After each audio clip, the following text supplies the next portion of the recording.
our scorching summer, it really has had such a devastating effect on our Florida reefs, with a mass bleaching event heavily impacting corals in the Keys and the dry Tortugas. I recently joined a team of scientists and conservationists to check on how the reefs are doing closer to Miami, a mission that also included cleaning up all the marine debris, further endangering our fragile corals. Here's tonight's Don't Trash Our Treasure.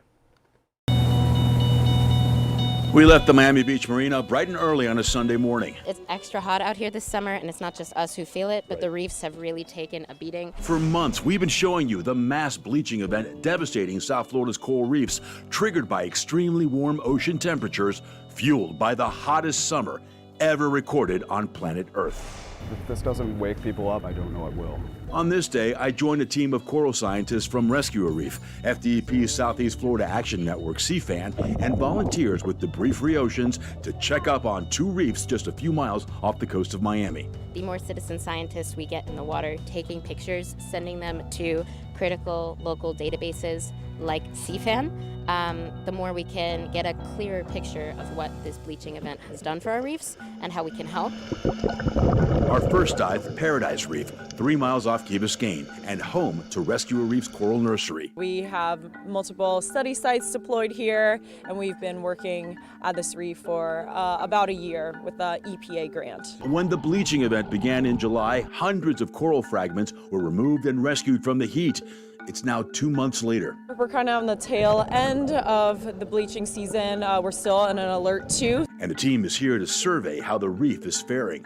We were looking at both the corals we outplanted as well as wild corals in assessing the bleaching status. Are they paling? Are they partially bleached? On this dive, we found Paradise Reef full of life and full of color. Though the bleaching event has devastated the reef tract in the Florida Keys, the corals north of Key Largo seem to be doing better. Look pretty healthy down there. Yeah, I would agree. I definitely saw some healthy corals, and it looks like the ones that have been paling or bleached, they're starting to recover. Important data was collected for CFAN's Bleach Watch as volunteer divers with Debris-Free Ocean removed all the litter and ghost gear, adding extra pressure to these stressed out corals. Picking up the debris off the reefs that are so close to the port of Miami has such an important and critical effect on how we can help. And in just an hour's time, we have our anchor that weighs 7 pounds. Look at all the junk we pulled up. So together, 24 pounds of debris.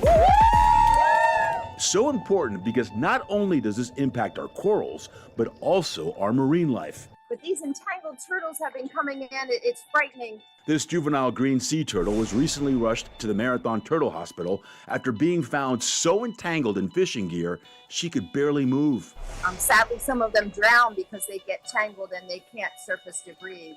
So it is a real problem for us in the Florida Keys with the fishing gear. And it's a big problem for our corals. So we moved to our second dive, Stag Reef, 2 miles off Government Cut. And it was looking good. There's a ton of healthy coral, many species, some that I usually don't see, so that brought me a lot of hope. But the reef was littered with more of our trash. Well done, good job, woo-woo! So this took 5 divers. It was a super coordinated effort. The expedition made possible by Deco divers who volunteered the boat and the crew. For Captain Annie Gonzalez, this is personal. I'm a native. I was born and raised here, so this is close to my heart, close to everything I believe in. I've been a diver since I was 17 years old. And what else can we do but protect this? And by the end of the day, 110 pounds of debris was removed from our reefs. It means that there still are corals out here that help our coastlines, help the economy, and corals out here that are worth conserving and protecting.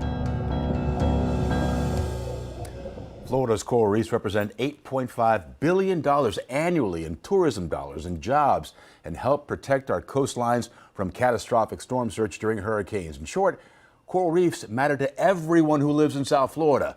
But while the Miami reefs appear to be doing well, the reefs in the Florida Keys are still struggling.